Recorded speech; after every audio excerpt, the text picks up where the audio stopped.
Back to VLSI വിത്ത് ഗീതാഞ്ജലി. അപ്പോൾ നമ്മൾ കുറച്ച് ദിവസമായി വീഡിയോസ് ചെയ്തിട്ട് എനിക്ക് ക്ലാസ് ഒക്കെ സ്റ്റാർട്ട് ചെയ്തിട്ട് കുറച്ച് കാര്യങ്ങളിൽ ഇങ്ങനെ തിരക്കായി പോയി.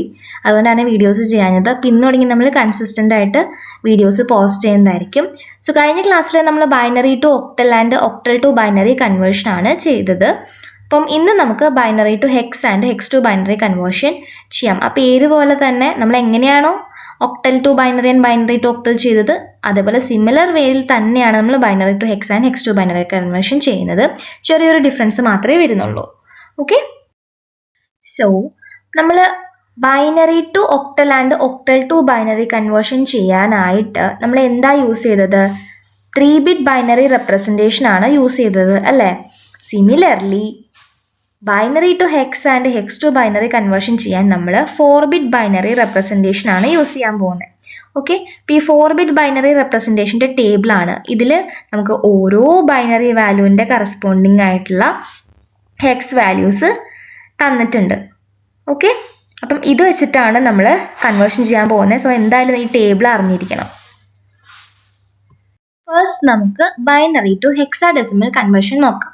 നമുക്ക് ആദ്യം സ്റ്റെപ്സ് വെറുതെ എന്തൊക്കെയാണെന്ന് നോക്കാം. സ്റ്റെപ്സ് എന്തൊക്കെയാണ്? Step 1, start grouping from the right side. അതായത് ഒരു വാല്യൂ കിട്ടിക്കഴിയുകയാണെങ്കിൽ, നമുക്കൊരു ബൈനറി വാല്യൂ കിട്ടിക്കഴിയുകയാണെങ്കിൽ ആ വാല്യൂവിൻ്റെ റൈറ്റ് സൈഡിൽ നിന്നും ലെഫ്റ്റ് സൈഡിലേക്ക് നമ്മൾ ഗ്രൂപ്പ് ചെയ്യണം. അതാണ് നമ്മുടെ ഫസ്റ്റ് സ്റ്റെപ്പ്. എങ്ങനെയാണ് ആ ഗ്രൂപ്പിംഗ് ചെയ്യേണ്ടത്?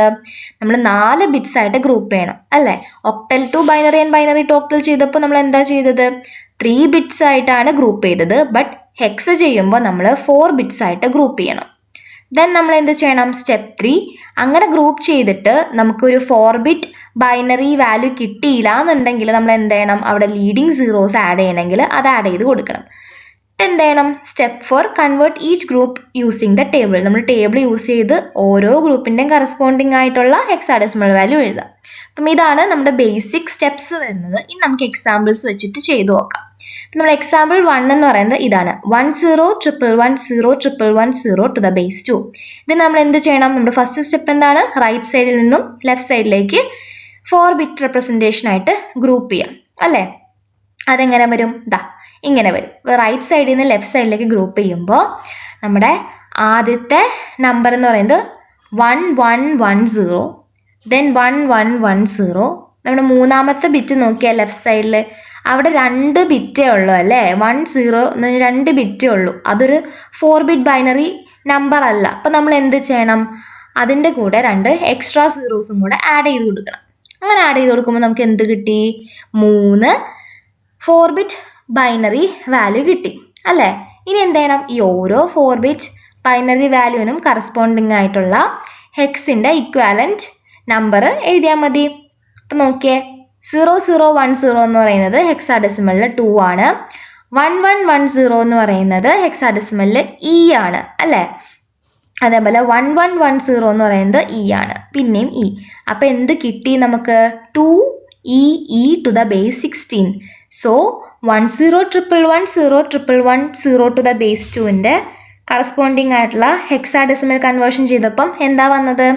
2EE ടു ദ ബേസ് 16 എന്ന് കിട്ടി. ഓക്കെ, ഇത് ക്ലിയർ ആയില്ലേ?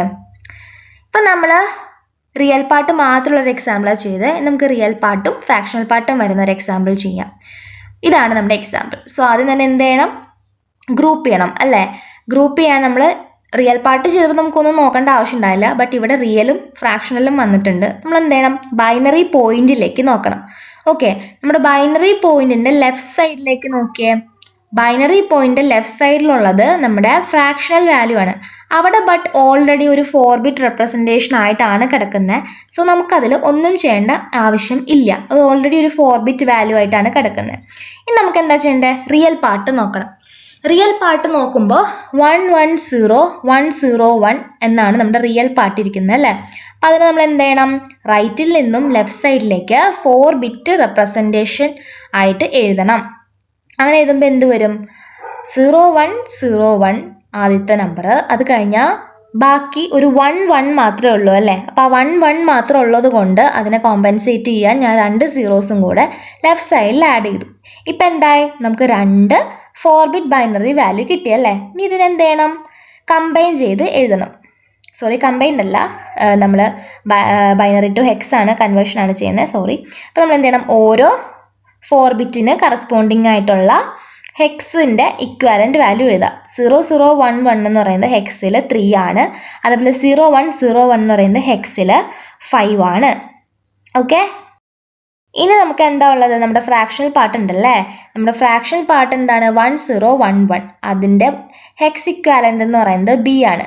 അപ്പൊ നമുക്ക് എന്ത് കിട്ടി? 35.b⁴ എന്ന് കിട്ടി.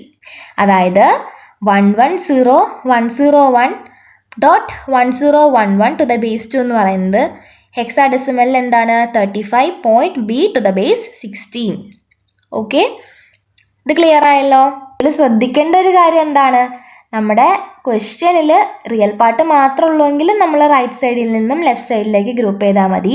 ബട്ട് ഫ്രാക്ഷണൽ പാർട്ടും കൂടെ ഉണ്ടെങ്കിൽ എന്ത് ചെയ്യണം? റിയൽ പാർട്ടിനെ റൈറ്റിൽ നിന്നും ലെഫ്റ്റിലേക്ക് ഗ്രൂപ്പ് ചെയ്യാം. ആൻഡ് ഫ്രാക്ഷണൽ പാർട്ടിനെ നമ്മൾ ലെഫ്റ്റിൽ നിന്നും റൈറ്റിലേക്ക് വേണം ഗ്രൂപ്പ് ചെയ്യാൻ. ഇത് ക്ലിയർ ആയല്ലോ. അടുത്തായിട്ട് നമുക്ക് ഹെക്സാഡെസിമൽ ടു ബൈനറി കൺവേർഷൻ നോക്കാം. എന്താണ് അതിന്റെ സ്റ്റെപ്സ്? നമ്മുടെ ഓരോ ഹെക്സാഡെസിമൽ ഡിജിറ്റിന്റെയും കറസ്പോണ്ടിങ് ആയിട്ടുള്ള 4 ബിറ്റ് ബൈനറി ഇക്വാലന്റ് എഴുതിയാൽ മതി. സിമ്പിൾ അല്ലേ? അപ്പൊ നമുക്കൊരു എക്സാമ്പിൾ നോക്കാം. ആദ്യത്തെ എക്സാമ്പിളിൽ നമ്മുടെ റിയൽ പാർട്ട് മാത്രമുള്ള ഒരു എക്സാമ്പിൾ ആണ് 7a⁴16. അപ്പൊ എന്ത് ചെയ്യണം? ഓരോ വാല്യൂവിന്റെയും കറസ്പോണ്ടിങ് ആയിട്ടുള്ള 4 ബിറ്റ് ബൈനറി ഇക്വാലന്റ് എഴുതിയാൽ മതി. 7ന് കറസ്പോണ്ടിങ് ആയിട്ടുള്ള 4 ബിറ്റ് ബൈനറി ഇക്വാലന്റ് ഏതാണ്? 01111. അതേപോലെ എയുടെ കറസ്പോണ്ടിങ് ആയിട്ടുള്ള ബൈനറി ഇക്വാലന്റ് എന്താണ്? 1010.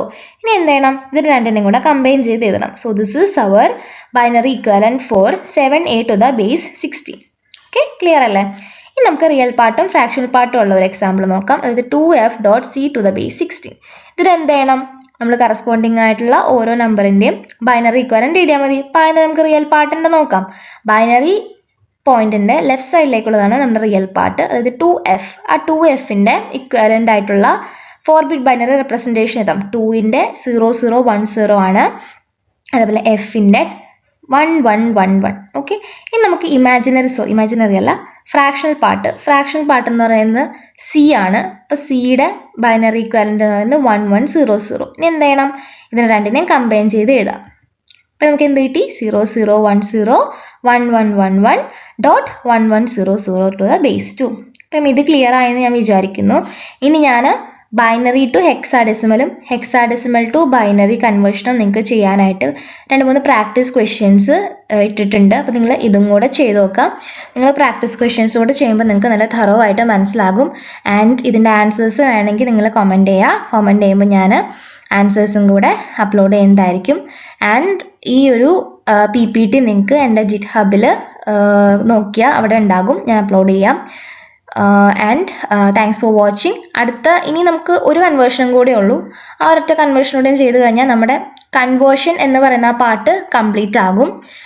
അത് കഴിഞ്ഞാൽ നമുക്ക് ബൈനറി അഡീഷൻ, ബൈനറി സബ്സ്ട്രാക്ഷൻ, അങ്ങനെ ബൈനറി അരിത്തമെറ്റിക് സ്റ്റാർട്ട് ചെയ്യാം. സോ നിങ്ങളെല്ലാവരും ഇതുവരെ അപ്ലോഡ് ചെയ്ത എല്ലാ വീഡിയോസും കാണുക. ആൻഡ് പ്രാക്ടീസ് ക്വസ്റ്റ്യൻസ് ചെയ്യുക, നന്നായിട്ട് പഠിക്കുക. Okay, so thanks for watching. See you in the next video.